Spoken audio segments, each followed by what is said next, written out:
Malonu matyti visus susirinkusius, malonu, kad renginys fiksuojamas ir tie, kurie nepakliuvo dėl įvairių priežasčių, galės viską pamatyti vėliau. Tema svarbi. Šitos temos jos bus svarbios tikrai ilgą laiką. Ir šitos erdvėse jau apie tai buvo šnekėta ne kartą. Ir Martyno Mažvydo bibliotekos strateginio prognozavimo skyrius taip pat buvo įsitraukęs į šitą veiklą. Prieš 2 metus mes čia turėjom puikų renginį. Kalbėjome apie perspektyvą. Jeigu tai pasikartotų, ar būtų gelbėtojų. Tema tokia kontroversiška, buvo įvairių nuomonių. Ir buvo aišku, kad tos temos iš tikrųjų visada yra aktualios. Šįsyk tema aktuali dar ir todėl, kad prieš mėnesį buvo patvirtinta vyriausybės nutarimu, patvirtintas planas, norėjau pasakyti strategija. Strategija tuos planus vadina Europos Sąjunga, Europos komisijos kontekste, Lietuvoje tai planas. Planas kovos su antisemitizmu, ksenofobija ar bet kokios formos nesantaikos kurstymu ir žydų gyvenimo puoselėjimo veiksmų planas. Svarbu yra tai, kad tie du dalykai jie yra susijęti į vieną visumą, tai jau Europos komisijos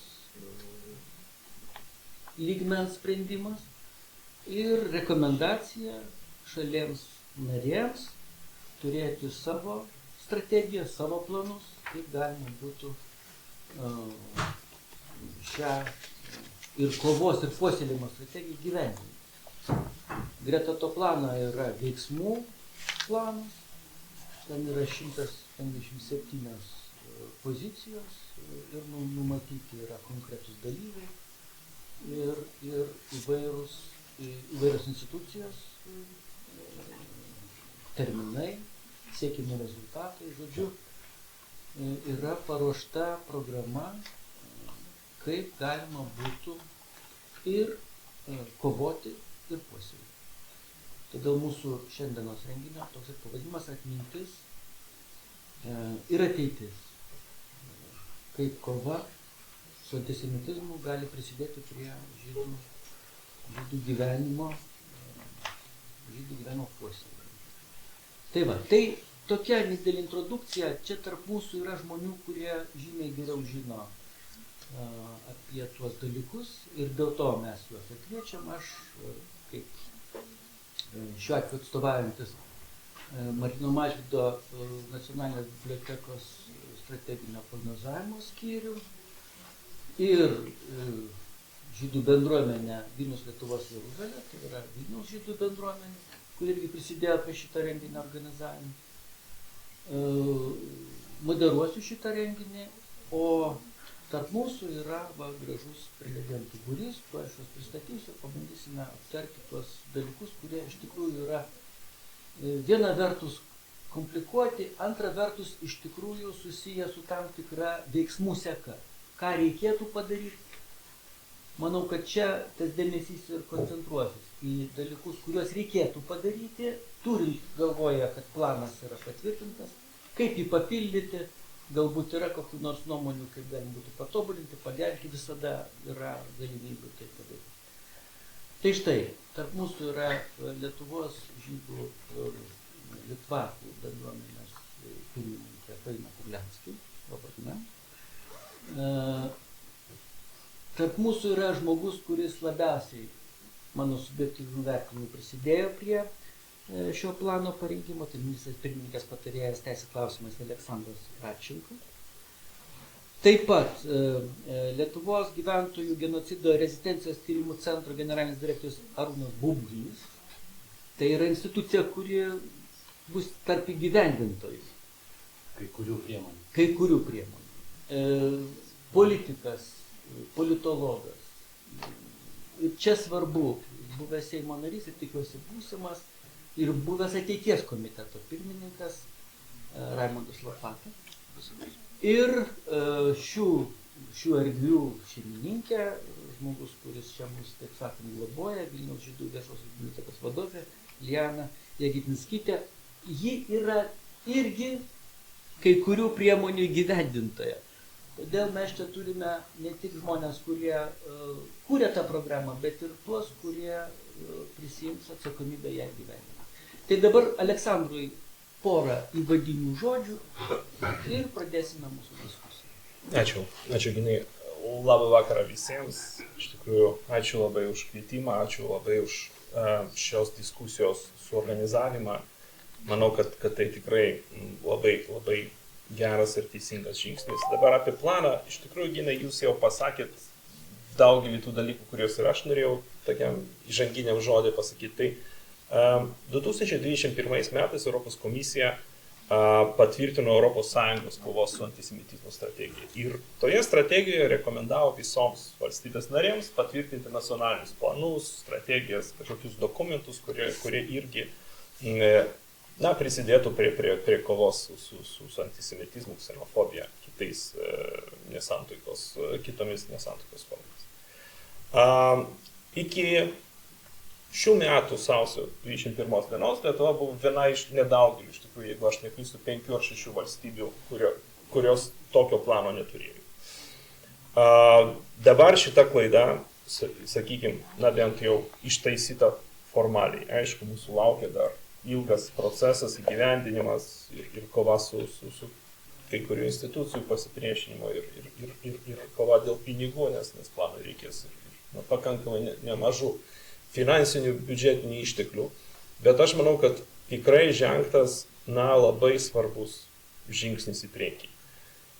Nes visi tyrimai, kurie buvo daryti per pastarosius keletą metų Lietuvoje, jie rodo, kad pas mus didėja ir ksenofobinės nuotaikos, didėja neapykantos kalbos paplitimas ir socialinėse medijose, ir ne tik socialinėse medijose.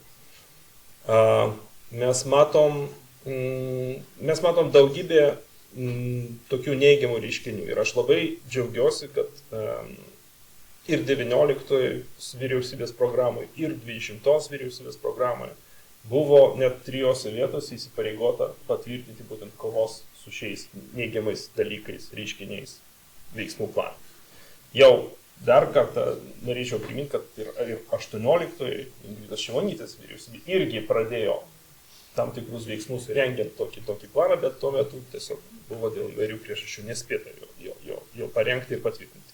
Džiaugiuosi, kad prieš metus man buvo pavesta vadovauti darbo grupiai, kuri tokį planą pagaliau parengė, o vyriausybė jam pritarė.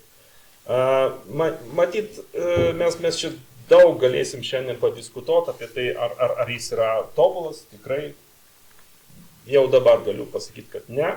Kad tikrai yra ir ką tobulinti, ir ką pataisyti, ir ko papildyti. Ir yra daugybė dalykų, kurie į tą planą nebuvo įtraukti dėl įvairių priežasčių.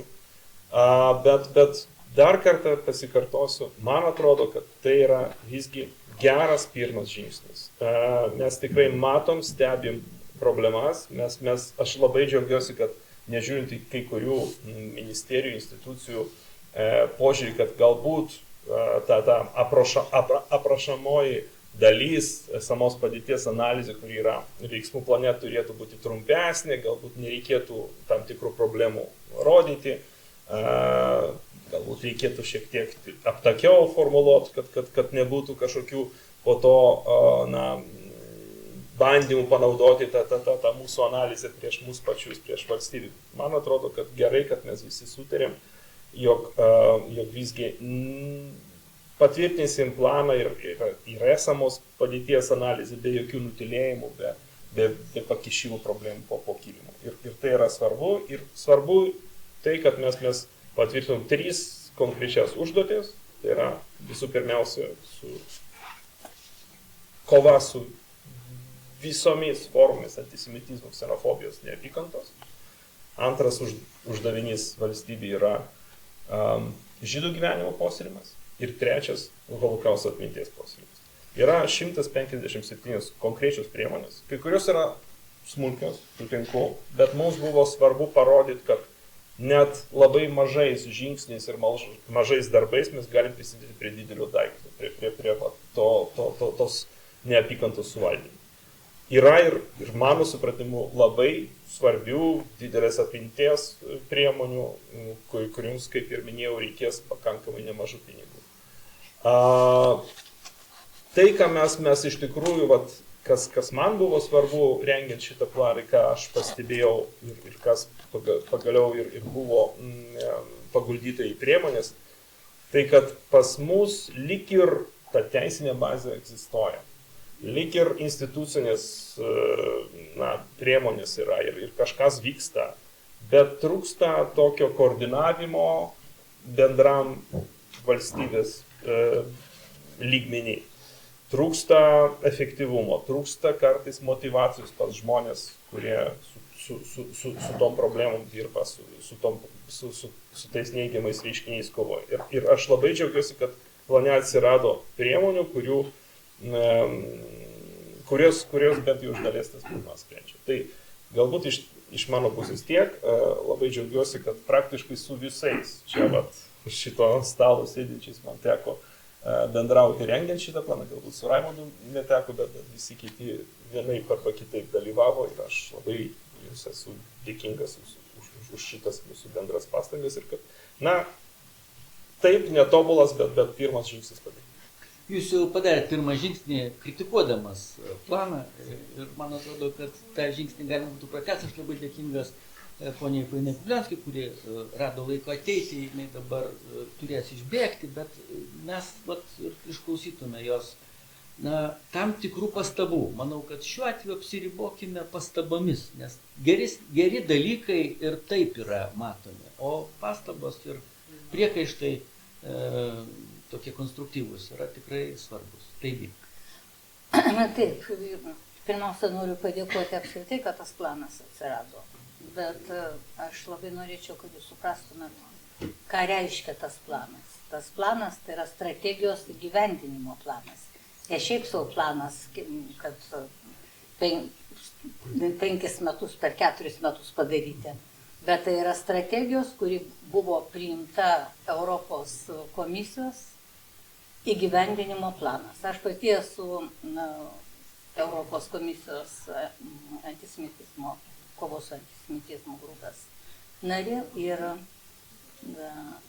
tikrai labai laukiau kažkokių tai priemonių, reakcijų į tam, nors ir non-binding, kaip sakoma, neprivaloma, bet vis dėlto didžiulis darbas buvo atliktas ir sukuriant tą strategiją, ir priimant strategiją. O dabar mūsų laukia dar didesnis planas įgyvendinti, tai yra dar daug didesnės pastangos įgyvendinti šitą strategiją. Ir čia aš labai džiaugiuosi, dėkinga tiem žmonėms, kurie atėjo, bet aš labai, aš esu įsitikinusi, kad didžioji dalis žmonių nežino nei apie strategiją, nei apie planą. Ir reikėtų daugiau apie tai kalbėti, aiškinti, kad žmonės apskritai suprastų, kas tai yra. O kas tai yra, tai aš galvoju, kad ir mes patys grupė žmonių, kurie kūrėme tą planą, ne iki galo supratome. Ir aš pati, sėdėdama toje grupėje, aš dabar matau, kad plane trūksta daug ko. Mes jau 3 laiškus parašėme į vyriausybę prašydami pataisyti ar papildyti tą planą, nes kaip jau išėjo, kad tada, kada turėjome pateikti savo nuomonę, man buvo pažadėta, kad ateityje galima bus pataisyti ir patobulinti tą planą. Bet žinot, yra popierius ir yra gyvenimas. Yra toks kūrinys, kurį jūs tikriausiai visi žinote. Žodžiai, Jean-Paul Sartras, dėl kurio skulptūros taip kovoja Nidos gyventojai, kurie yra nepatenkinti tą skulptūrą. Jis nusirašė nuo Šekspyro. Nusirašė, jis nuo komunistų partijos manifesto galbūt nusirašė. Greičiau negu nuo Šekspyro. Bet, suprantat, tos žodžius reikia įgyvendinti. Ir jau aš tada katalikams pasakysiu, kuriems labai dėkinga už gelbėjimą žydų karo metais, nors proporcingai jų buvo labai nedaug, 1000 palyginus su 250 tūkstančių žudytų, tai nedaug, bet tai dėl to buvo tokių. Bet tai aš ir pacituosiu ne Seną, o Naują testamentą. Viskas prasideda nuo žodžio. Ir viskas prasidėjo nuo žodžio. Ir jeigu mes leisime kalbėti ir toliau viešumoje,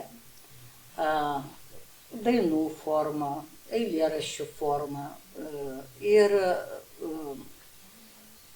interneto formą, kuriame tekstus, kuriais tiesiog yra skatinami žydų žudymai. Tai šiaip tai neturėtų būti problema, todėl kad pasiliko apie 6000 žydų, tai 6000 skulpų gauti visai nesunku. Bet šito plano ir tos strategijos pagrindinis tikslas ir tai, ką pabrėžė Europos komisijos vadovai.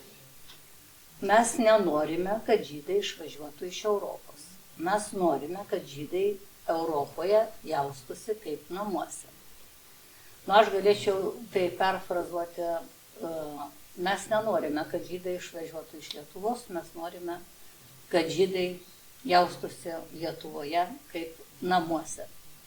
O kad jaustųsi kaip namuose, mums reikalingos ne tik priemonės, bet tiesa.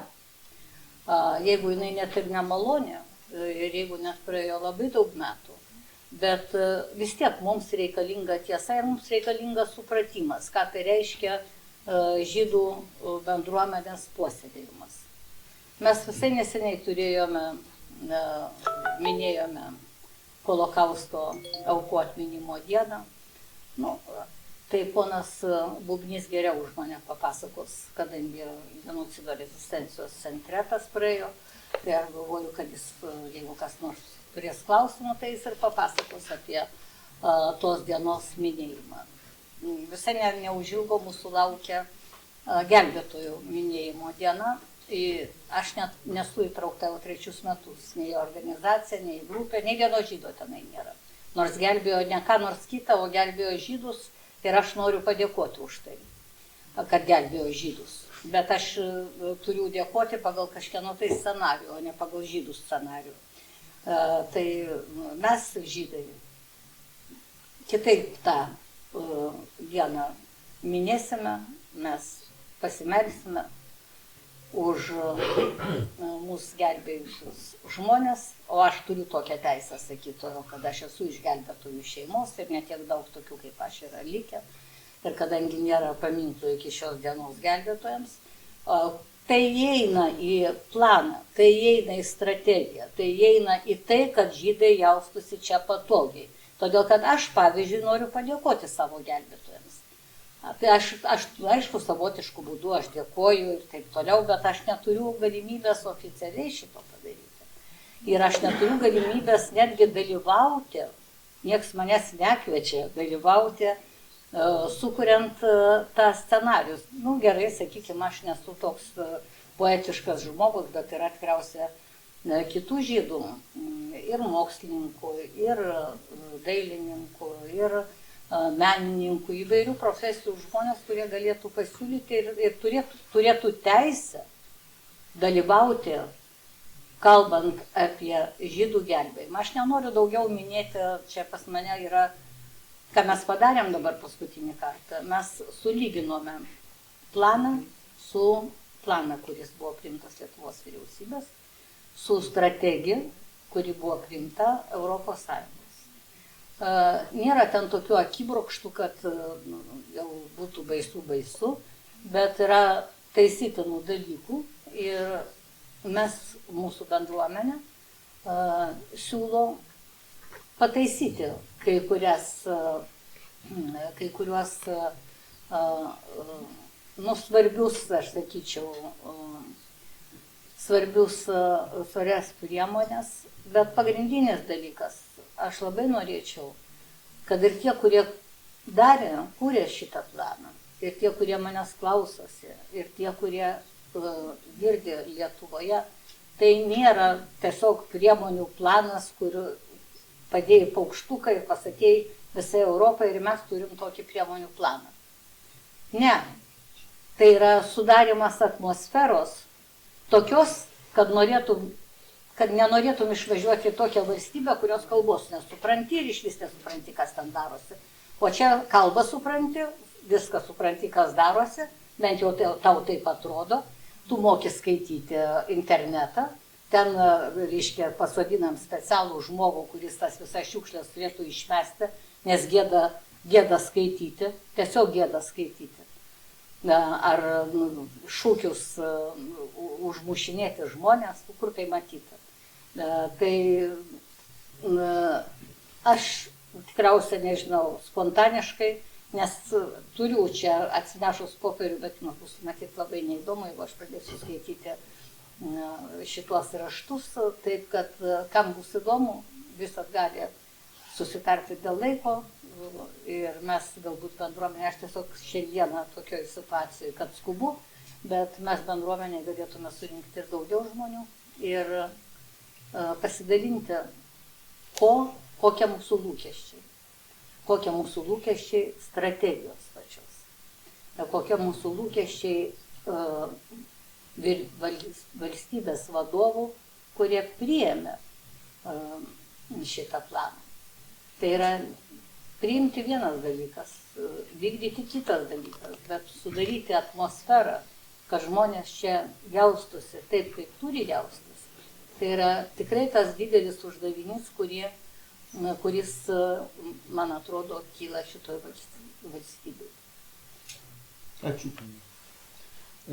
Kam reikės tikslesnių duomenų, kreipkitės, su malonumu pasidalinsiu. Gerai. Tai jeigu... Ačiū Jums. Ačiū už darbą. Tai atleiskite, bet aš tiesiog šiandieną turiu pabėgti truputį anksčiau. Ir labai džiaugiuosi, negalėsit mane kritikuoti. Arba kritikuosit už nugaros, negražu už nugaros kritikuoti. Bet jums neskaudės. Bet ir pagirti negalėsim.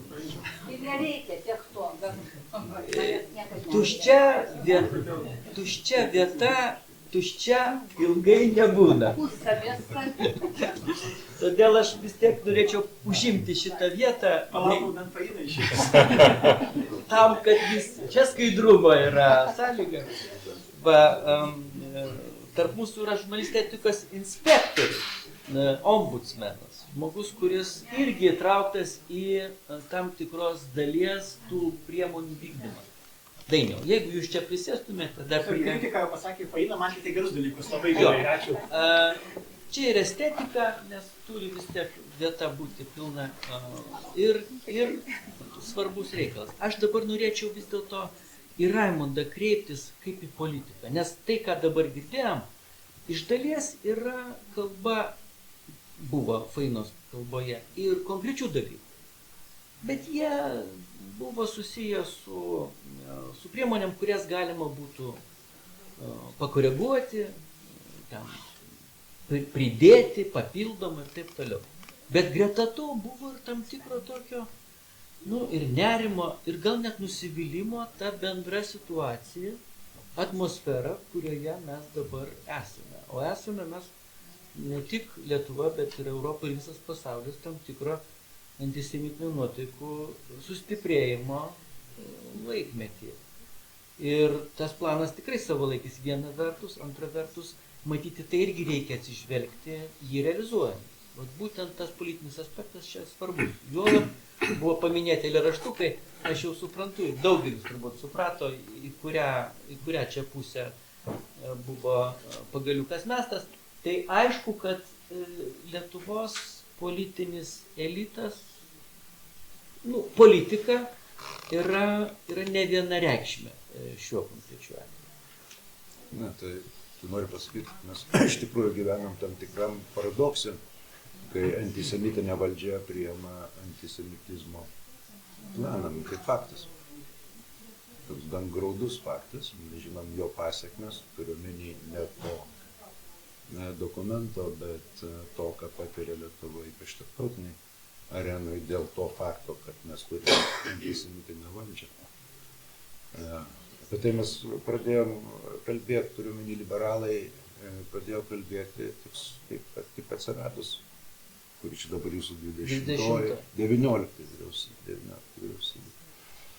Ir aiškinom tiek socialdemokratams, tiek demokratams, kur čia yra problemos, kas vyksta Europai, kokie yra politiniai sanitariniai kordonai, uždedami antisemitiniam jėgom ir taip toliau ir panašiai, bet situacija yra tokia, kokią mes turime ir aš manau, kad to plano įgyvendinimas nebus veiksmingas, jeigu nepasikeis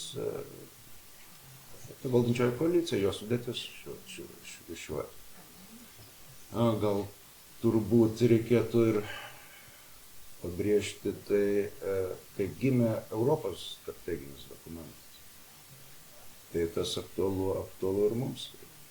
Ginas užsiminė, tai aišku, sustiprėjusios kairiosios, šiek tiek radikalios jėgos su antisemitizmu.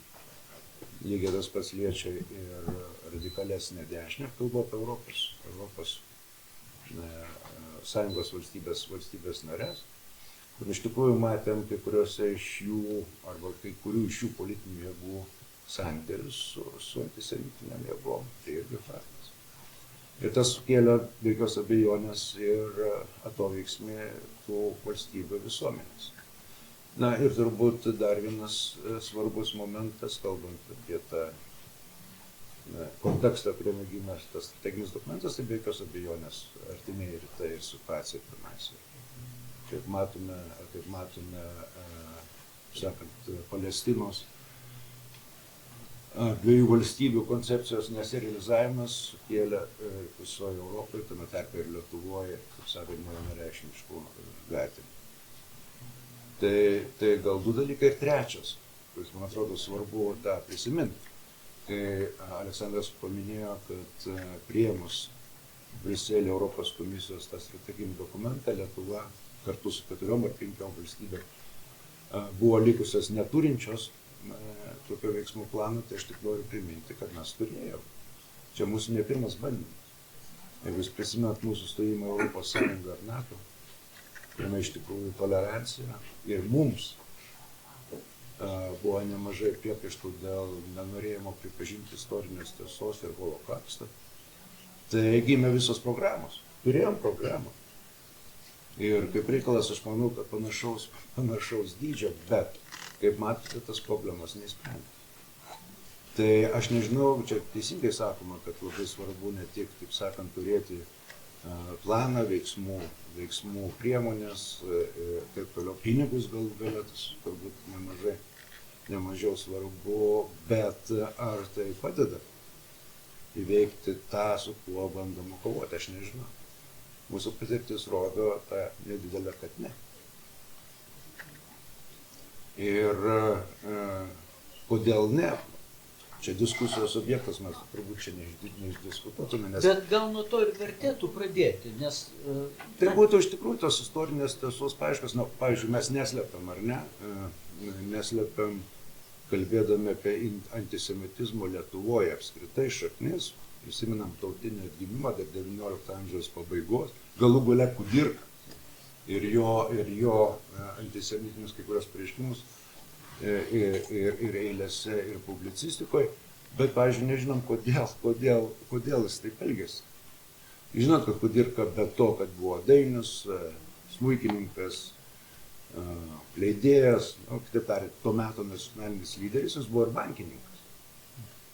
Jis sukūrė banką kartu su žydais, bet nemokėjo sudėlioti popieriukų dėl atsakomybės. Žydai sutiko investuoti, bet nepasirašė, kad esant, taip sakant, problemom, jie tas problemas kompensuos. Ir Kudirka bankrutavo. Iš tai ir visa, taip sakant, Kudirkos antisemitinė istorija. Bet aišku, yra daugiau tų dalykų, apie kuriuos dėlėtų šnekėti. Ir aš manau, kad mes vienu per kitokiu būdu šnekam. Klausimas, kiek tai sklinda per visuomenę. Tai vėl mes čia kalbėsim mokykla, universitetai galų gale ir taip toliau. Taip, kad aš neatsakyčiau šitą klausimą. Bet tas istorinės detalės, istorinė praeitis ir aiškinimasis, kas ten buvo su mumis, ne taip kalbant apie mūsų santykius su savo tėvynai, nes verta dėmesio, turbūt, man atrodo, čia neišsenkama tema, tiesiog procesas, kurį, galbūt ir yra tų programų esmė, kurį vis dėlto reikia valdyti. Šiaip gera diskusija ne tuomet, kai moderatorius uždavinėja nuolat klausimus, kai jau įsibėgėjai, o kai stengiasi, kad per daug žmonės neįsijaustų. Tai va dabar jau yra tema paliesta. O ką daryti? Galbūt iš tikrųjų įgyvendinti politinės sąlygos va šito viso plano ir neleis? Gal mes iš tikrųjų ne pirmą kartą bandydami vėl atsidursime tokioje pačioje situacijoje? Ką galvoja? Kas galėtų čia pulti prie ambarazūros? Liana. Žinot, planas parengtas ir iš tikrųjų labai šaunu, kad vyriausybė išreiškė tą valią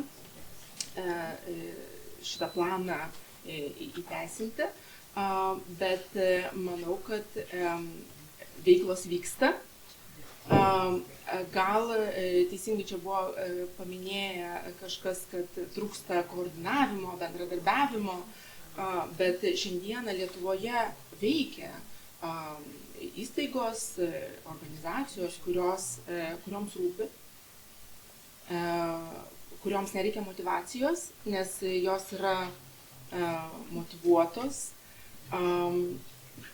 Ir turbūt pagrindinis dalykas kovoje su šiuo blogiu yra žinios.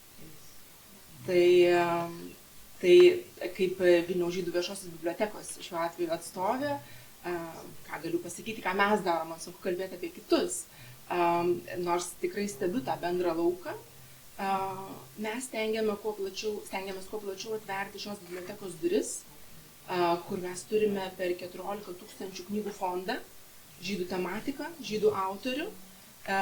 Šitos knygos kalba apie Lietuvos žydų istoriją, apie žydų diasporą visame pasaulyje. Ir tie žmonės, kurie nori, jie ateina ir susipažįsta. Tai žiūrėkit, pas jūs vyksta renginiai. Vyksta.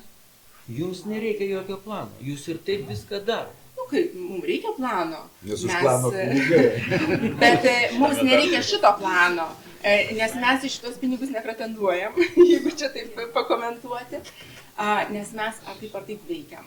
Bet nežinau. Tai planas yra tiems, kurie neveikia? Žiūrėkit, man labai sunku kalbėti. Aš esu tokia truputėlį išskirtinė, nes aš esu litvakų palikuonė, ar ne? Mano močiutė šeima buvo iš Vilniaus, aš esu tai visi turi savo trūkumų. Ir suprantat, ir aš žinau savo motyvaciją, ar ne? Ir už kiekvienos organizacijos yra žmonės, kurie motyvuoti daryti ir kažką keisti. Manęs pinigais nemotyvuosit, aš motyvuota esu visai kitais dalykais. Kiek tokių žmonių yra Lietuvoje? Turbūt nelabai daug, bet yra. Tai gal tiesiog ir yra noras, kad tie žmonės galėtų tarpusavį bendradarbiauti ir tokiu būdu prisidėtų kažkiek tai prie...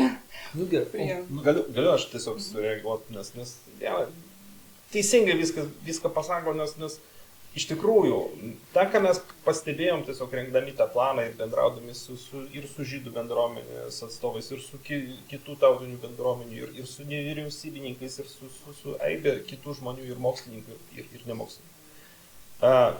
Ta kova su antisemitizmu, ar ksenofobija, ar kokia nors kita nesantaika, jinai yra veiksminga ten, kur veikia tokie motyvuoti žmonės. Ir kai mes kalbame apie žmonių motyvaciją ir tas priemonės, kurios yra veiksmų plane, kurios yra skirtos tą motyvaciją didinti, mes kalbam apie du dalykus. Apie tai, kad reikia motyvuoti tos, kurie šiuo metu nėra motyvuoti tai kovai.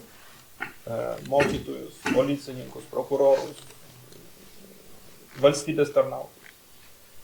Ir reikia taip pat pagerbti tos žmonės, kurie yra motyvuoti ir kurie kažką daro. Nes tai irgi yra labai svarbu, kad jų indėlis būtų pastebėtas valstybės ir kad atitinkamai įvertintas nebūtinai piniginė prasme, galbūt valstybės apdovanojimas ar kažkokiais kitais būdais.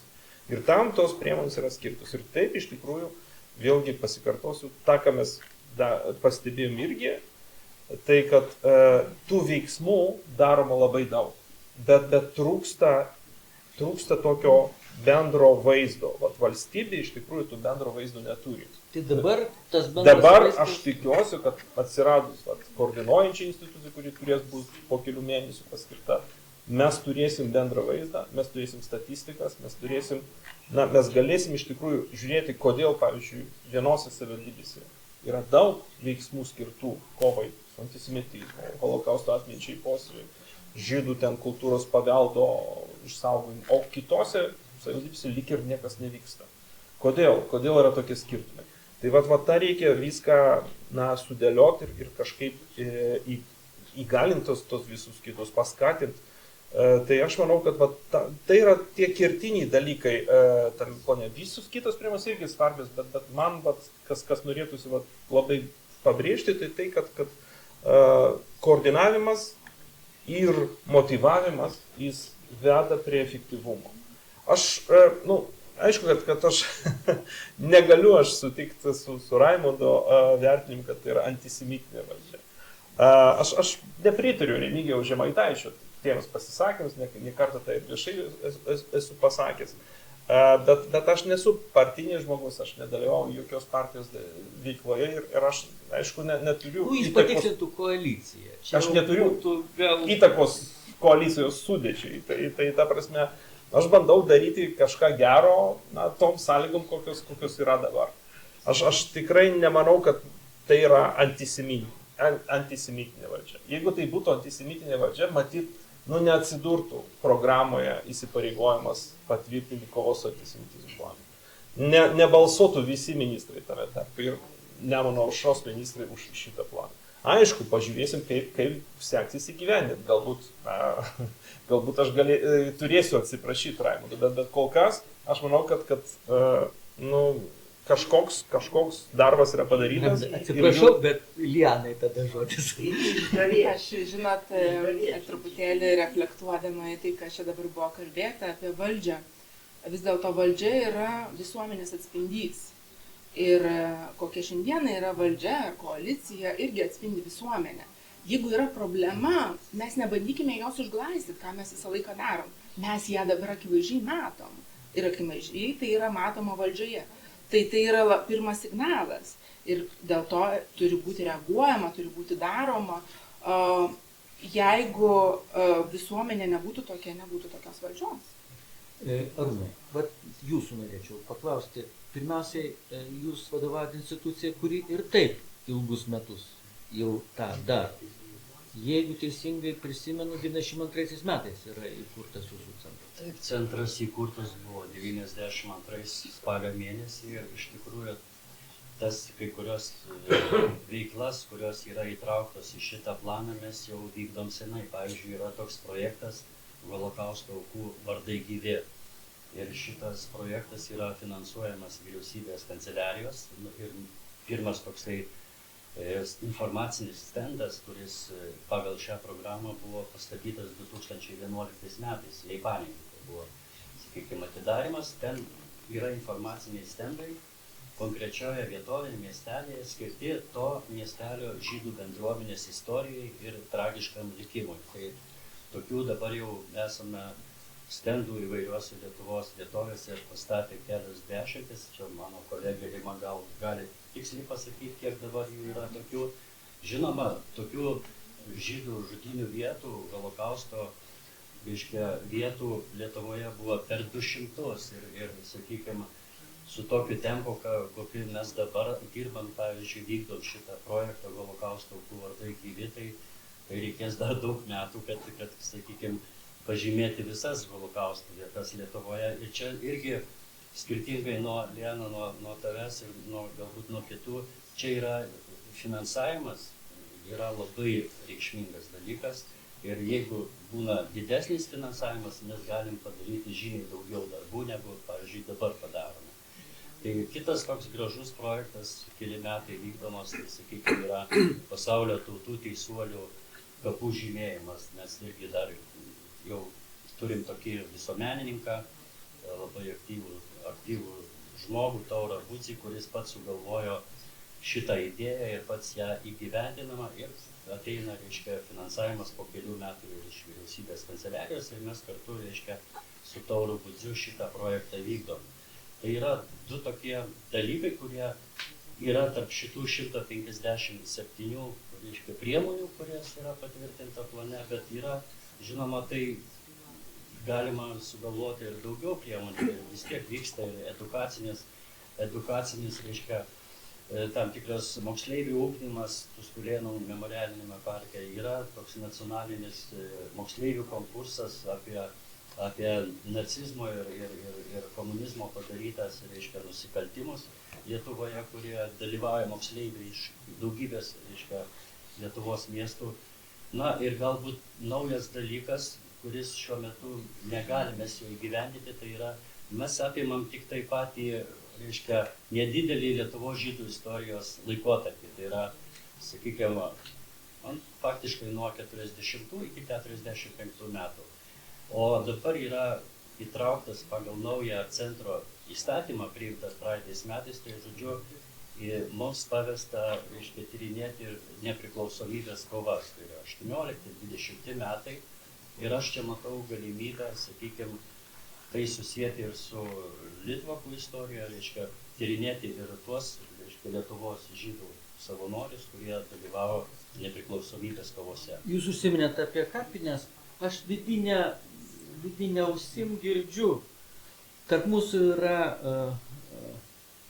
žydų bendruomenės Vilnius Lietuvos Jeruzalė valdybos narys Sergejus Kanovičius, kuris apie šitą įamžinimo formą daug žino ir daug galėtų papasakoti. Ir aš jaučiu, kad jis turi ką pasakyti.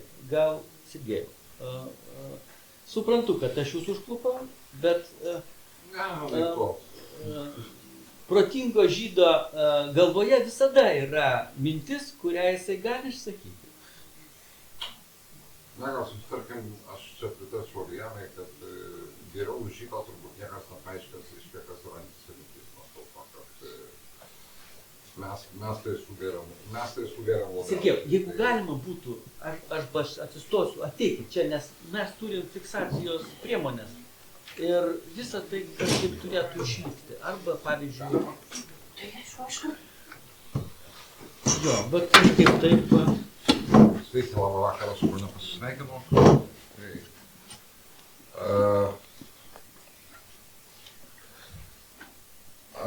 Aš keliais žodžiais norėčiau apibūdinti, reiškia, mano požiūrį į šitą, reiškia, strateginį planą ir jo vykdymą. Aš manau, kad tai yra labai pozityvus dalykas. Seniai jo reikėjo. Aš labai tikiuosi, kad visų valdžių, kairių, dešinių, centro ir taip toliau žmonės, kurie turės vykdyti šitą planą, prižiūrėti jo vykdymą, rodys asmeniškai pavyzdį, ką reiškia kova su antisemitizmu. Ir tų pavyzdžių labiausiai trūksta. Aš noriu pasakyti, kad ir institucijų elgesio taip pat, to institucinio tokios atsakomybės, jos irgi trūksta. Aš manau, kad svarbiausias akcentas, bet bent jau man perskaičius tos 157 punktus, čia gerbiamas ponas Radčenka paminėjo, reiškia, prokurorus, mokytojus, aš manau, kad tai yra labai svarbu. Bet svarbiausia, reiškia, kad yra minimi mokytojai ir aš šiek tiek galbūt pritrūkau didesnio dėmesio mokykloms ir mokiniams. Aš manau, kad tai yra svarbu, dėl to, kad planas yra ilgametis ir jeigu mes tikimės, kad po 4 metų antisemitas taps filosemitu, tai aš taip nemanyčiau, kad taip galėtų atsakyti. Tai yra labai Žinot, mano amžinatilsį senelis paprastas suvėjęs iš Jonavos, reiškia, į perestroiką sureagavo taip, sako, tik kišenėje, sako, labai greitai viskas keičiasi, o galvoje, tai, sako, užima kartų kartas. Ir aš manau, kad tai yra būtent ta situacija. Ir aš tikėčiausi, norėdamas užbaigti, reiškia, šitą mano tokį išprovokotą pasisakymą, kurio tikrai nesiruošiau kalbėti.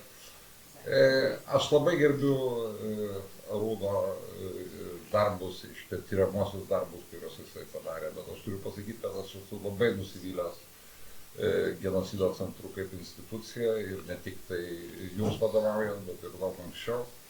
Aš manau, kad visuomenė yra siunčiama dažnai dvejopa žinutė, kai dėmesys nužudytiems yra, reiškia, iškeliamas į priekį, bet dėmesys tiems, reiškia, kas tos žmonės nužudė, lieka kažkur, reiškia, visai kitur. Ir ta tokia dvilypė žinutė, jinai, aš manau, yra labai žalinga visuomenės, reiškia, ateičiai. Todėl, kad žmonės, reiškia, turėtų vis dėlto atskirti gėrį nuo blogą ir kalbėti ne tik apie nusikaltimą, bet ir apie jo priežastis. Ir aš manau, kad kalbėjimas apie priežastis jis yra ir antisemitizmo priežastis. Čia gerbamas Lopata teisingai labai pastebėjo, kad yra maža identifikuoti problemą, reikia kreipti dėmesį į jos priežastis. Ir jeigu priežasčių mes negydysim, mes liksim su tą pačią problemą. Tai tiek aš galiu pasakyti. Ačiū. Aš teisingumo dėlei reikėtų duoti Arūnui žodį, kad jis pasiteisintų, bet čia jūsų diskusija matyti jau... Ne, tai čia aš tik noriu papildyti, čia nieko asmeniško Arūnui pačiam aš, kaip ir sakau, labai gerbiu jo paties darbus, bet vis dėlto institucija, kuri yra pavaldi, kiek aš suprantu Seimui, ji turėtų tos atsakomybės rodyti kažkiek daugiau. Todėl, kad jau tie laikai, kai nebegalima buvo pavadinti žydšaudžiu, todėl, kad jis netyčia, reiškia, buvo miško brolis arba netyčia jam buvo pastatytas paminklas, reiškia, nepriklausomybės laikais, tie laikai praėjo. Mes jau žinome tiesą, tik tai mes vengiame ir vis nesulaukiame iš valstybės atsakingų institucijų tą tiesą pripažinti, nors joms yra deleguota ta teisė ir ta privilegija, kaip tik, reiškia, tą tiesą įvardyti. Ir niekaip jos, reiškia, įvardyti mes nesugebame. Tad aš nenorėčiau čia plėstis, aš manau, kad čia yra dalis, reiškia, platesnės. Arūnas turės ką pasakyti tvarko, bet aš dar norėčiau, į Dainių kreipiantis, apie mokytojus buvo užsiminta, apie viešosios erdvės darbininkus, žurnalistus ir visus kitus, kurie pastaruoju metu šiaip kiekvienas žmogus turbūt jaučiasi. Pirmiausia, žurnalistu, po to žmogumi. Nu, ta prasme, tuo, kuris skleidžia informaciją, tik po to jisai tos informacijos jaučiasi turėtojas. Nu, kad jis žmogus, pavyzdžiui. Tai vat kaip su tais žmonėm, viešosios erdvės darbininkų? Ačiū Ginui ir kitiems, labai nenorėjau į šitą diskusiją. Ir turiu motyvų, kodėl nenorėjau eiti, todėl kad aš labai mėgstu planus. Aš esu kilęs iš kaimo ir, pamenu, vaikščiau vieną kartą kaime, jau ne pas savo kaimą, bet kaime kokią senelį, nes norėjau keletą kapeikų gauti nusipirkti ir jisai tokie saldainiai buvo. Ir aš vaikščiau pusdienį aplink senelį, visur aplinkui ir sako, ko tu čia treniesi? Aš sakau, norėčiau gauti 20 kapeikų. Sako, tai reikėjo sakyti, būtum dirbęs, užsidirbęs jau seniai. Tai aš dėl šito plano esu iš principo laimingas, kad apskritai bet koks planas yra, net jeigu jį vadinam pirmu, nors aš tikrai nemanau, kad jis pirmas. Aš prisipažinsiu, kažkada dirbau 20 amžiuje, 95 metais vyriausybės kanceliarijoje, mes puikiai atsinorėjome. Tam tūkstantmetį reiktų. Tai jau seniai dirbau, buvau jaunas ir galbūt kvailas, bet mes leidom tada net anglų kalbą leidinius apie Lietuvos politiką, ne tik tautinių mažumų, bet esmė tokia, kad vis sakom, kad pirmą kartą su mintim, kad tai yra naujas. Ir aš tam pritardamas pasakysiu iš savo institucijos varpinės, kaip aš žiūriu į planą. Kai aš atėjau pernai vadovauti institucijai, kuri vis dar vadinasi žurnalistų etikos inspektoriaus tarnyba, ir jau beveik metai praėjo, aš iš tribūnos tą politikams sakiau, būkit geri, pakeiskit pavadinimą, nes mes nieko nedarom su žurnalistų etika. neturim nei funkcijos, nei pareigų, nei pinigų ir iš viso nieko nedarom. Tuo tarpu daugybė žmonių kreipiasi, tame tarp ir politikai, būkit, darykit, ką nors už mūsų etiką. Kai aš jam atsakinėjau, mano darbuotojai vargsta, gaišta, atsakinėja, nagrinėja, net kolega Arkadijui Vinokūrui jau 2 mėnesį rašau, kad nenagrinėjame etikos, nei LRT, nei kitų, tai susirašinėjame ir Facebook'e, ir kitur, viskas tvarkoj. Bet mes esame žmogaus teisų gynėjai medijose ir dėl ko aš džiaugiuosi apie šitą planą kalbėdamas, labai norėjau matyti, jog mano kolegos, kurie turi priežiūros tokį skyrių, kuriame iš tikrųjų yra neapykantos kalba, dezinformacija, pornografija, žalingas turinys vaikams, bet būtent neapykantos kalba yra vienas iš tokių svarbių dalykų, tai yra kova su neapykantos kalba viešoje erdvėje. Ir kodėl nenorėjau eiti šitą diskusiją, todėl kad man būtų tekę kalbėti beveik kaip gerbiamam Raimundui, nuo to, kad kai beveik metai dirbu institucijoje, kurioje kai aš atėjau, tai dar nieko, bet lygiai prieš metus žmonių, kurie motyvuoti norėtų dirbti su šitais visais negerovėjim, apie kurias aš minėjau, buvo lygiai vienas Lietuvoje. Tai yra visai viešai erdvėj prižiūrėti, protokolus surašyti, su TikToku, Facebooku bendrauti, pranešimus duoti ir visą kitą. Fiziškai buvo Lietuvos Respublikoje Aliona Gaidarovič. Vienintelė ir nepakartojama. Jau vasarį buvo Guoda, dabar turim dar ir Luką, Brigitą, džiaugiuosi. Iš 5 kartų radom žmonės iš regionų, nes niekas nedirbti. Bet kodėl aš tą sakau? Kai aš kaime dėl kapeikų vaikščiau, tai aš supratau, man vienam 20 kapeikus tiesiog reikėjo dirbti.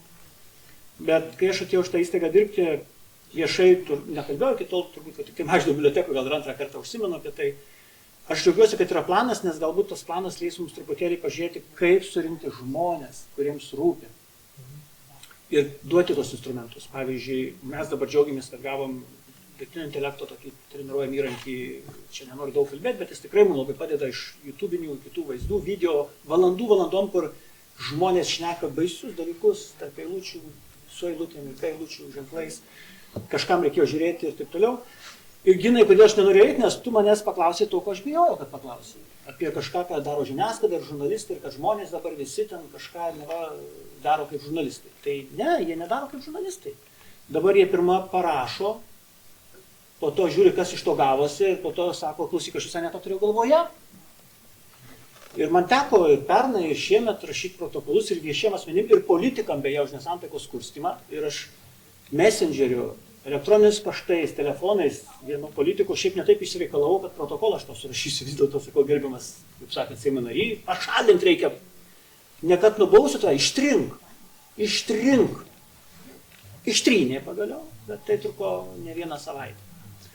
Kodėl aš tokias, pavyzdžiui, paskui planą? Planas tai yra, ką darai, kokie darbai yra. Mano institucijai pavesta neapykantos kalba iki to elemento, kol sujungia prokuratūra, policija. Ir aš šitam rate norėčiau pasakyti, kad mes, kai žiūrime į planą, būčiau labai smagiai jaučiuosi, jeigu žiūrėtume į planą iki tų jau baisiausių pavyzdžių, ir čia Ginas pradėjo diskusiją nuo gelbėtų ar ten žudytų, čia jau tai, ko mes labiausiai bijom. Aš labai noriu, kad planas būtų iki tų baisių pavyzdžių. Ir man sako, vienas žmogus, žiūrėkit, kas baisiausiai vyksta. Iki baisiausiai, kol prieina, jūs nematot, kas jau vyksta. Pavyzdžiui, yra Europoje toksai Digital Service Act, skaitmeninių paslaugų aktas. Ir atėjo šitą instituciją, ir su žurnalistais mažiausiai, bet jų turinys yra viešas. Jis gali matomas, gali kolega, bet kas reportuoja, mes praeitų kartų su Ernestu kalbėjom, bet kaip reportuoja, taip ir nustatom.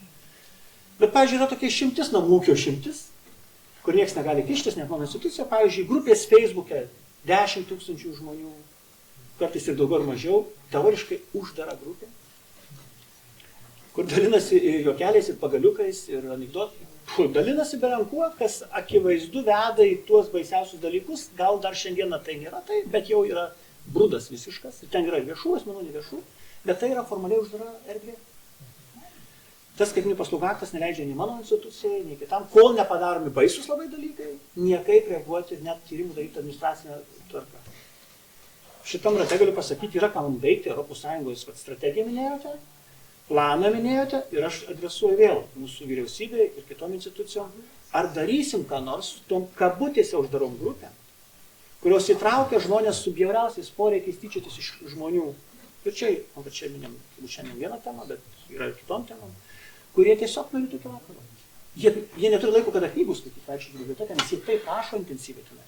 Dalinasi dirbtinio intelekto dabar ten visokiais, jie nėra kada skaityti, nes jie rašo. Suprantat? Jie rašytojai, neskaitytojai. Jie sam prisakė. Taip.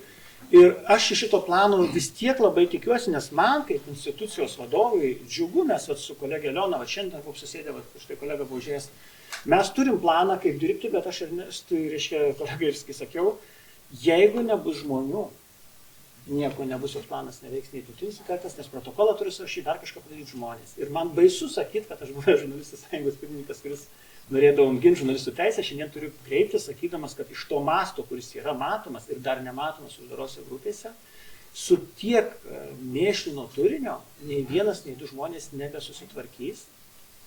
Ir aš, žinodamas kolegą, mes turim kažkokį savo ministerijos vaikais, bet turėčiau pasveikinti. Planas gal ten netaip surašytas, gal netobulai ir kažkaip, bet žiūrėkit, geriau planas negu be plano.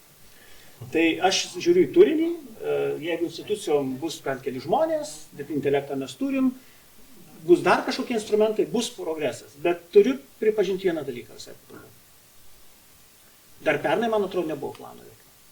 Ne vidinį, nei išorinį, nes negali būti Lietuvos Respublikoje atsakingas vienas žmogus už visą viešą erdvę, internetą ir visą kitą, už visą blogą turinį, nuo pornografijos vaikų, nepilnamečių, visą kitą. Tai planui mėno, jeigu jau. Tai bet kodėl aš tą pasakau dar kartą, nes gerbiamas Raimundas užsiminė apie vieną politiką, kuris užduoda toną ir kartais gali užduoti taip, kad visai koalicijai kvepia, ar net valdžiai kvepia, ir net jeigu tai nepagrįsta tikėti, bet tuo pačiu pagrįsta mintis, kad iš vieno, jeigu nereaguoja tinkamai, gali išplisti. Tai soctinklai, žinokit, jeigu mes tik nesureaguojam, pavyzdžiui, dieną arba valandą arba savaitę, dieną nesureaguoja, jeigu labai bjaurus, bet patrauklus turinys, jisai per valandą išplinta taip, kad po to gaudyk vėjo laukose. Vat tilko. Ir aš už tai atsiprašau, kad taip ilgai, bet bijojau ateitų, dabar atėjau, tai jau pasisakiau. Žiūrėkit, taisyklės tokios. Tam, kad dalyviai jaustųsi, kad jie ne tik dalyviai, bet ir dalyviai. Tikrai ta žodžio prasme. Jie gali pasakyti vieną kitą žodį. Vat Ernestas ne vieną. Čia mes renginį turėjom. Aš gal trumpą repliką pasakysiu, kaip sakom, kad mes žydai. Mes sakom, mes žydai, mes turim savo svarbą. Aš pastebėjau, kad pastaruoju metu mūsų vyriausybė naujoji atrado savo naują tokią formą, kad mes surandam skėtinių organizacijų. Tave padaryti centre. Nereikia manęs centre. Dėl filmavimo, dėl istorijai. Gerai, aš irgi vis tą istoriją. Aš labiau pandrasiu ponu Raimundu čia šitoje vietoje. Mes turime, sveiki visi, aš čia tikrai neplanavau, pasitengsiu labai trumpai. Aš kalbant apie, kad mes surandam skėtinę organizaciją.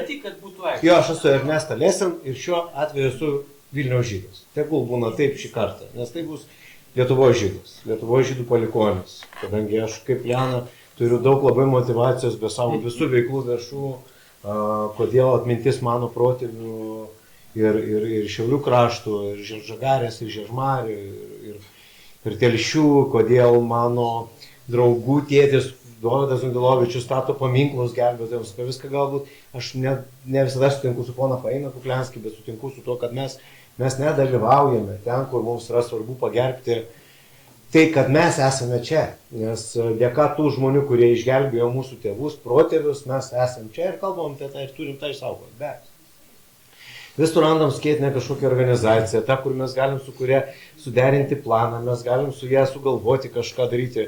Bet kas darys? Dėl to, kad man atrodo, kad tikrai veiksmų planą sveikinu.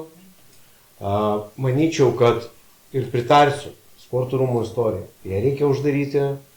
Atminti, partizanai, gerbėm, dėkojamės, kad jie už Lietuvos laisvę kovoja, bet žydšaudžiams turi būti, mes neturime vaikščioti su žydų žvaigždėmis ant krūtinės ir tie žmonės neturi būti herojais tik dėl to, kad nebūna dvigubos moralės ir pamatų, mes šiandien gydysim mūsų Lietuvą, mūsų žydų istoriją Lietuvoje, mūsų bendrą Lietuvos istoriją, be jokių papildomų dalykų, prašom gerbti mūsų jausmą tame, nes mes negalim vienu metu būti šalies patriotais ir gerbti tuos, kurie atėmė iš mūsų giminės, atėmė iš mūsų kažką. Tai niekaip nesutapatinama su dabartinė istorija. Ir čia visiškai tam pritariu. Bet tuo pačiu noriu pasakyti, kad žydų istorija yra geras pavyzdys, kaip ir kitas amžinti istorinės Lietuvos tautas. Didžiulė Lenkų bendruomenė, kurios reikšmė yra ir nesvetima. Ir mums svarbi. Mes, kai sakom Litvakai, mes turim čia daug dalykų, kur mus ves su Varšuva kartu, kaip Vilnius tapo kaip Yvo. Mes iš karto turim tą bendrumą, turim su Latviais, turime juos į gūdus, turime visas pusės. Mes puikiai suprantame, kad žydai iš Odesos ir žydai iš Vilniaus ir iš Lietuvos yra skirtingi žydai. Ir mes tą gerbėm, puoselėjom ir norim, kad tai puoselėtų ir mūsų valstybė. Tad aš tik tai, kad nepriekaištaudamas, aš labai sveikinu, aš irgi pažįstu poną Račenką, labai dėkingas jam, kad jis tą sudėtingą darbą atvedė iki vietos, kur mes padarysim korekcijas, bet aš pritarsiu ir tam dalykui.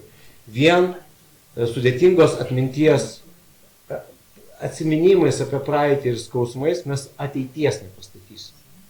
Dėl to šiandien aš jau galvoju apie savo vaikus ir šiandien aš galvoju apie mūsų anūkus būsimus, kurie turi žinoti ir atminti ir džiaugstis to, kad yra. Tai tik tiek, Ginai, aš jau nesikviečiu, matau, kad tu į vaikrodį žiūri.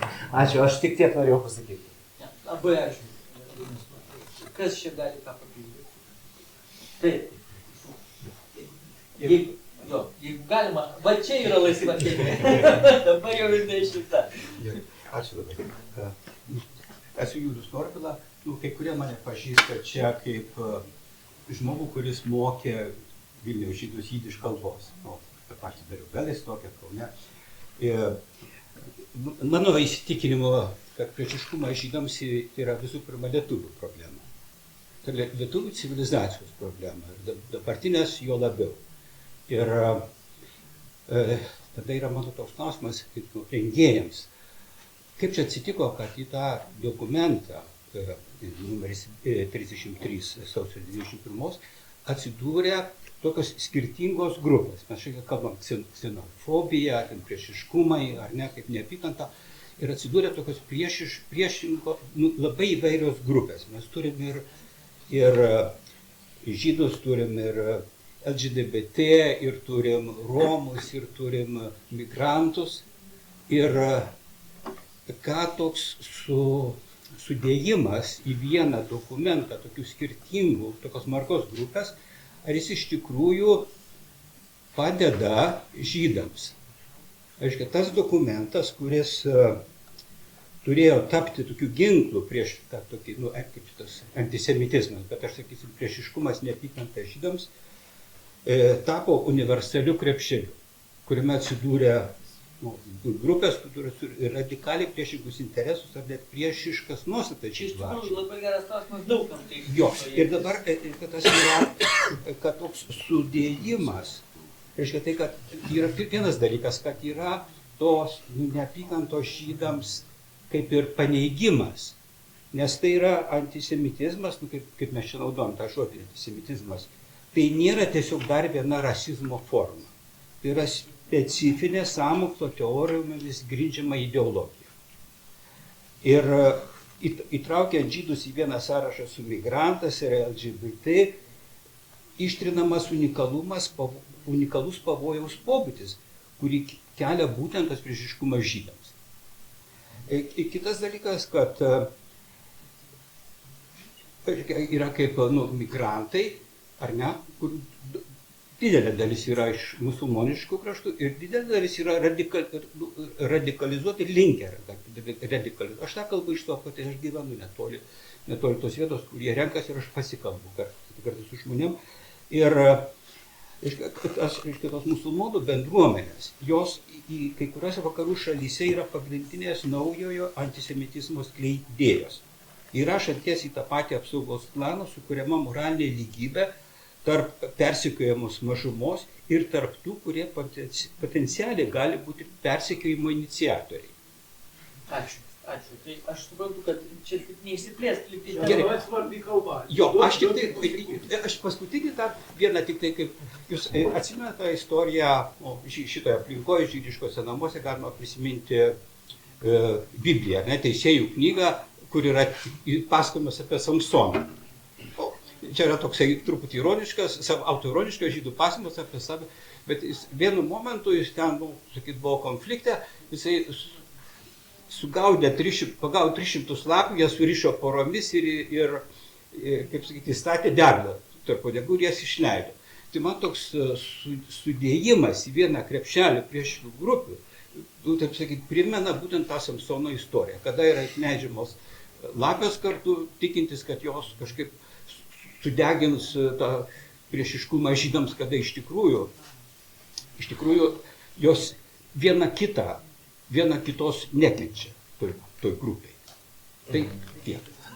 Aš galbūt sureaguosiu iš karto, nes pats paprasčiausias atsakymas būtų, aišku, kad Europos komisija būtent taip rekomenduoja žiūrėti holistiškai į neapykantos problemą. Bet aš gal šiek tiek pasakysiu daugiau. Mums irgi toj darbo grupėje atrodė, kad nesvarbu, ar antisemitizmas, ar antipolonizmas, ar dar kažkoks izmas. Tai ir visada yra apie tai tą patį, apie neapykantą ir apie stereotipus tam tikrus. Aš suprantu antisemitizmo išskirtinumą, kad tai nėra paprasta rasizmo forma ar nacionalizmo forma.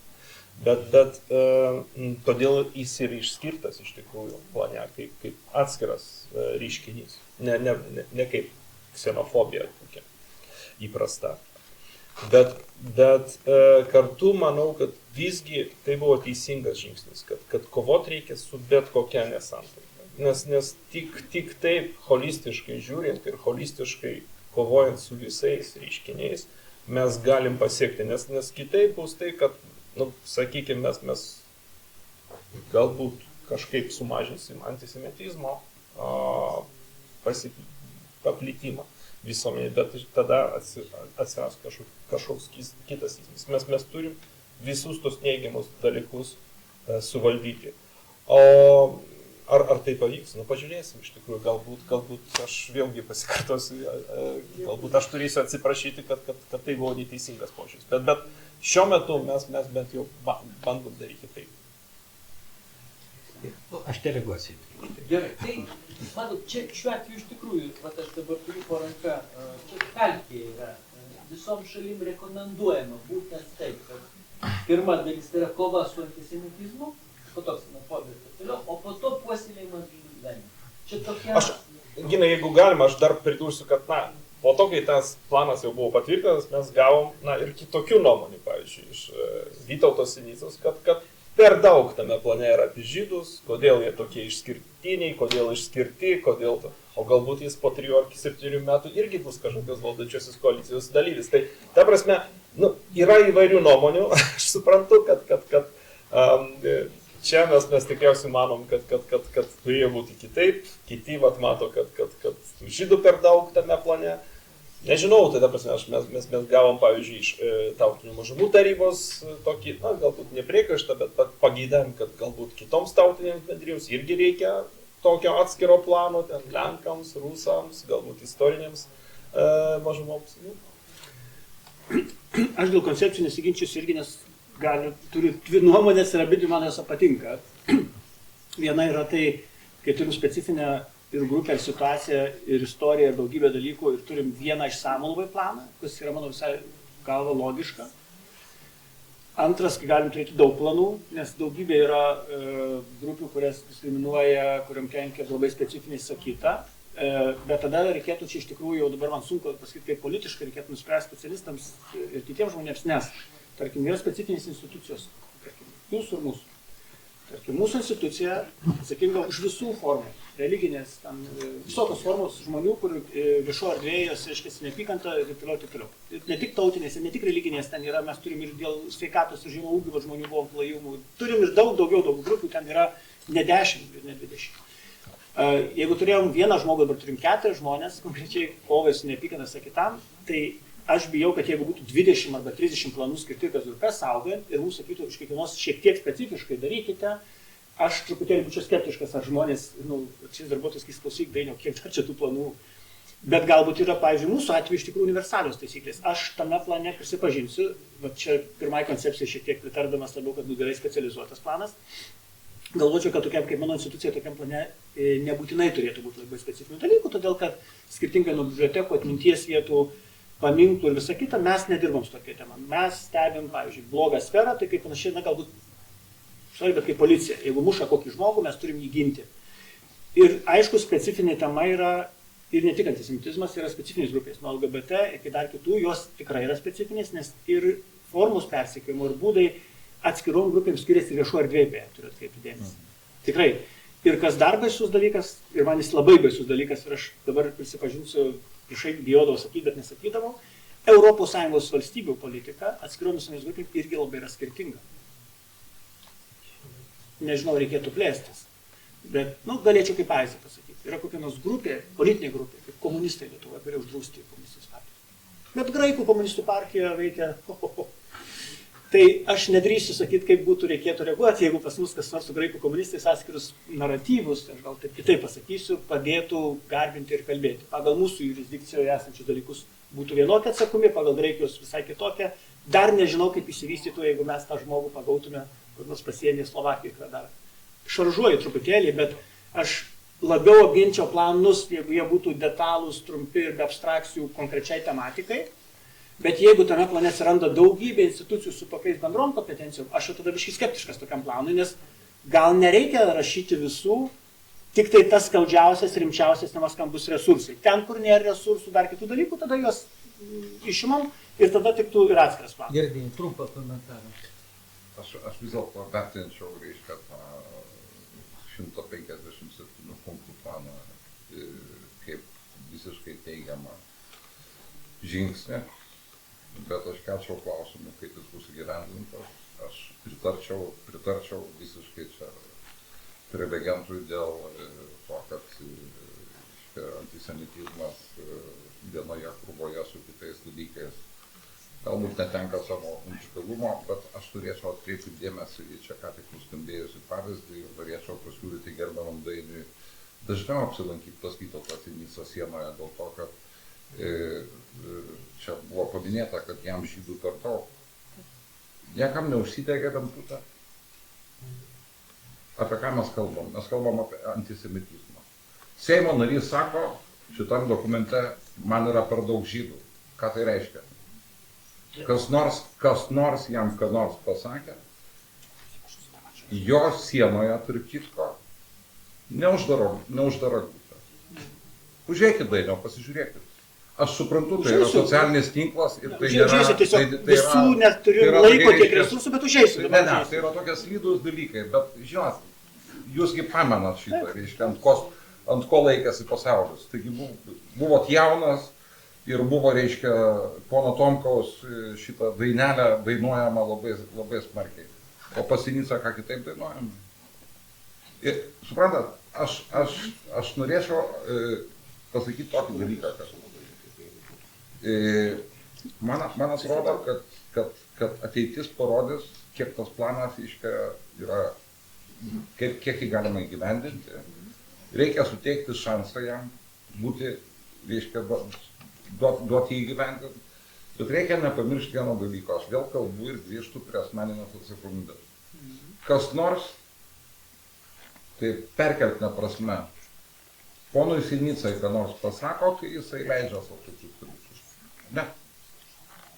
Tai tarsi reiškia toks normalus dalykas. Žiūrėk, ką iš čia daro, čia per daug žydų. Klausykit, jis čia 21 amžius, ar čia tarpuvartė? Aš šitą girdėjau Sovietų Sąjungoje, kuri sakydavo, kad tautinių mažumų programa yra jau įvykdyta. Ir todėl mes šiemet daugiau apie tai nebekalbėsim. Tai jis nieko nesiskiria nuo to. Tai vienas dalykas. Ir antras dalykas, ką aš noriu pasakyti, kad antisemitizmas Lietuvoje skirtingai negu kai kuriuose kitose, reiškia, Europos valstybėse, jis visada turės tam tikrą atspalvį.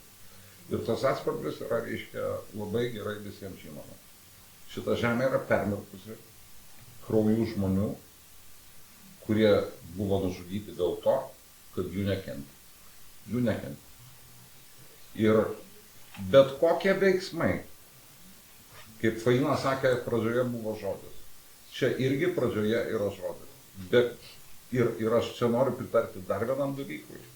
Reikia kalbėti ne apie tai, kaip apginti mane, aš apsiginsiu.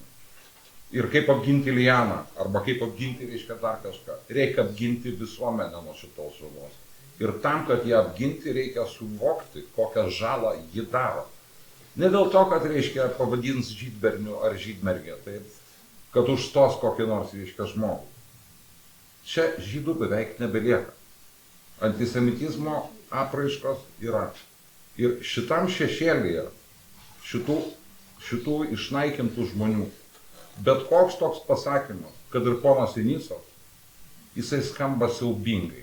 O dar siaubingiau, kad į jį nėra reaguojama. Ir tokių pavyzdžių mes aptinkame kiekvieną dieną.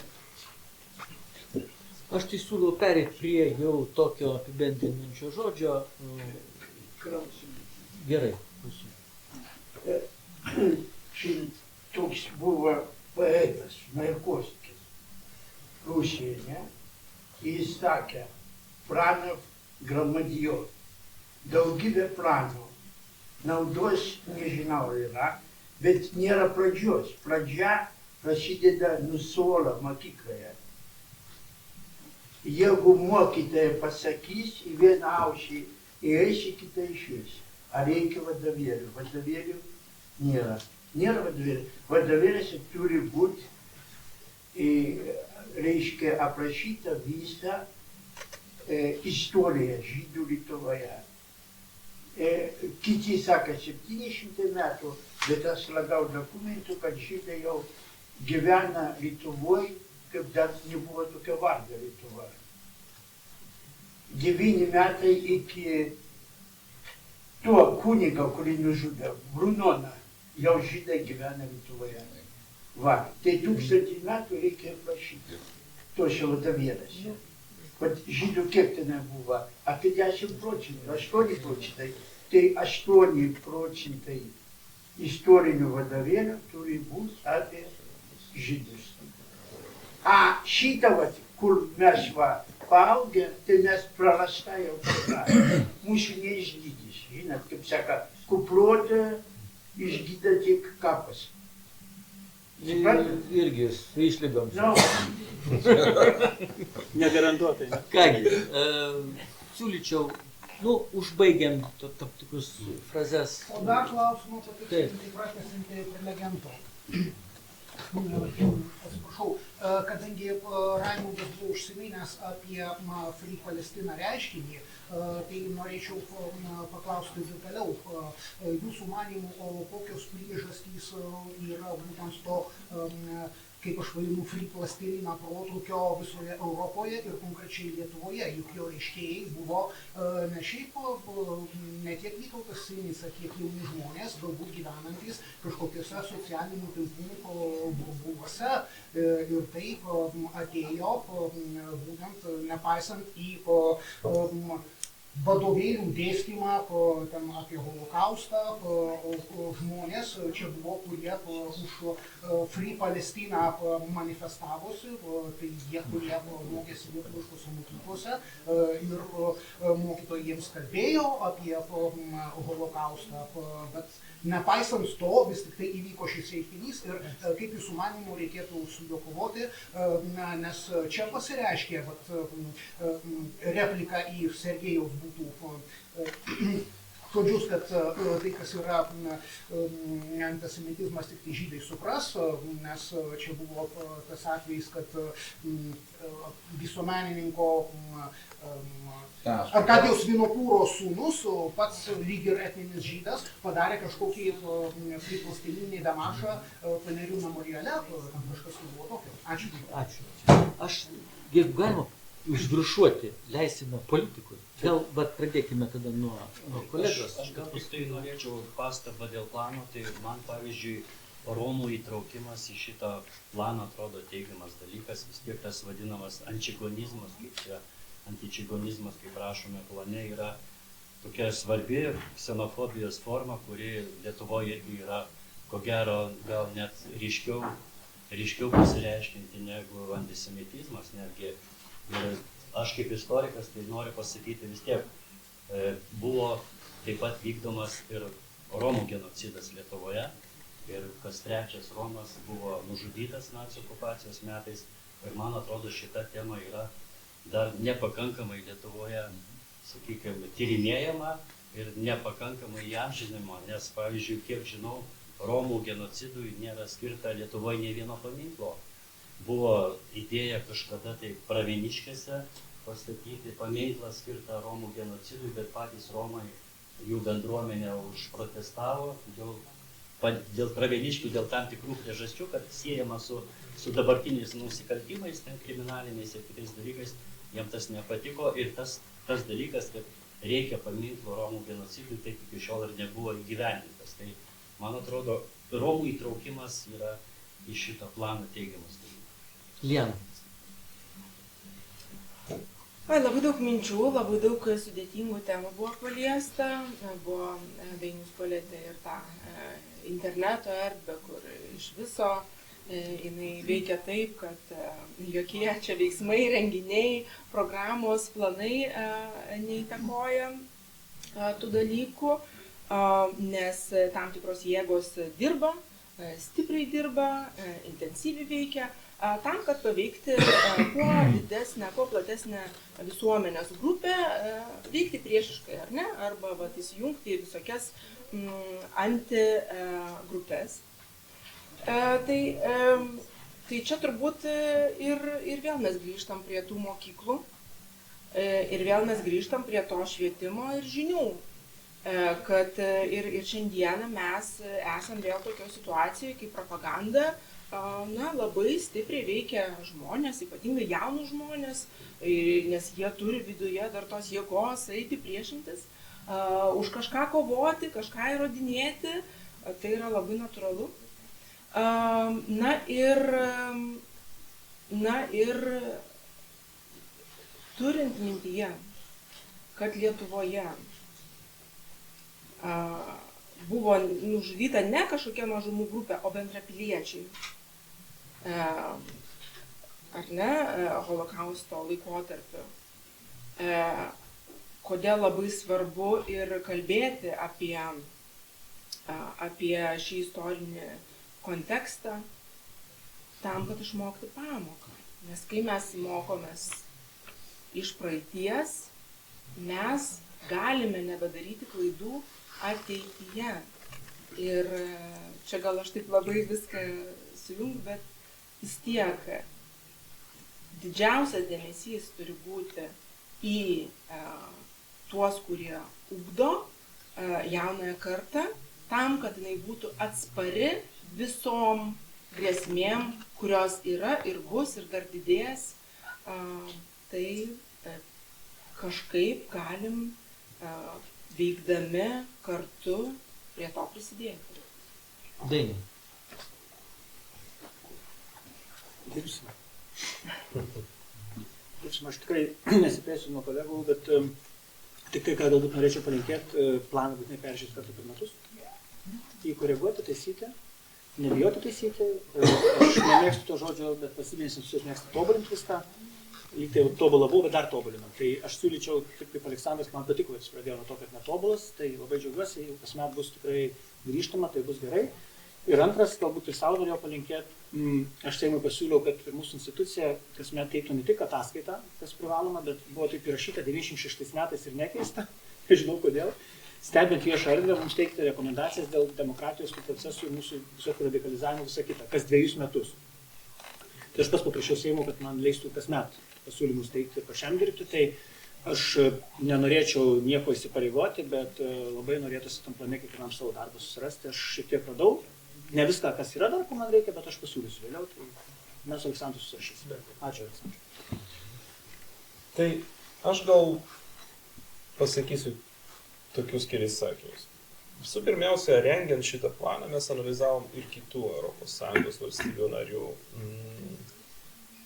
panašus planus ar strategijas. Ir galiu pasakyti, kad yra tikrai ambicingesnių strategijų planų. Yra tame tarp ir tarp mūsų artimiausių kaimynų visiškai formalių dokumentų, kuriuose yra keletą priemonių pamesta tiesiog, kad atsiskaityti Europos komisija.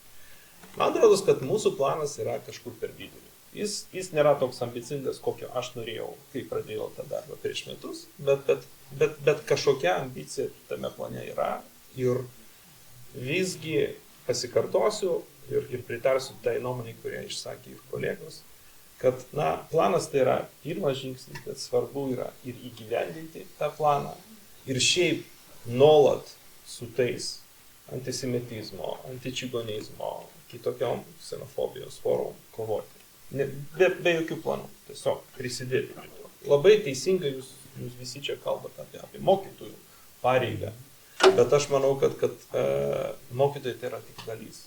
Visi turėtų prisidėti, ir valstybės tarnautojai, ir prokurorai, ir policininkai, ir kultūros sektoriaus darbuotojai, bibliotekininkai. Visi čia turi savo indėlį į tai įnešti. Ir tik tada mes galėsim pasakyti,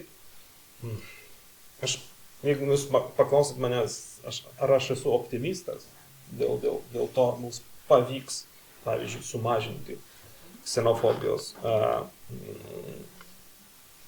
ar antisemitizmo, ar kokios nors kitos nesantaikos lygį mūsų visuomenį, tai aš nepasakyčiau, kad aš esu optimistas. Nu, plane yra, nuo 48 iki 40. Žinau, ir kai kurie kritikuoja, kad tai per mažai ambicijos, bet man atrodo, kad tai yra labai ambicinga, nes kol kas visi tyrimai, pavyzdžiui, socialinės distancijos tyrimai, kurie atliekami kiekvienais metais, rodo, kad pas mus situacija blogėja. Aleksandrai, kad šitie nuo 48 neišauks daugiau kaip iki 55. Bet žiūrėkit, bet jeigu mes sustabdysim šitas neigiamas tendencijas, tai jau bus tikrai kažkoks proveržis. Ir tai aš labai trumpai dėl Palestinos, kur iškėliau, tai tas klausimas egzistavo ir anksčiau, bet tas pagyvėjimas, kaip pagyvėjimas, kalbu apie Jungtinės Amerikos valstybės, Europos Sąjungos vakarų dalį ir Lietuvoje.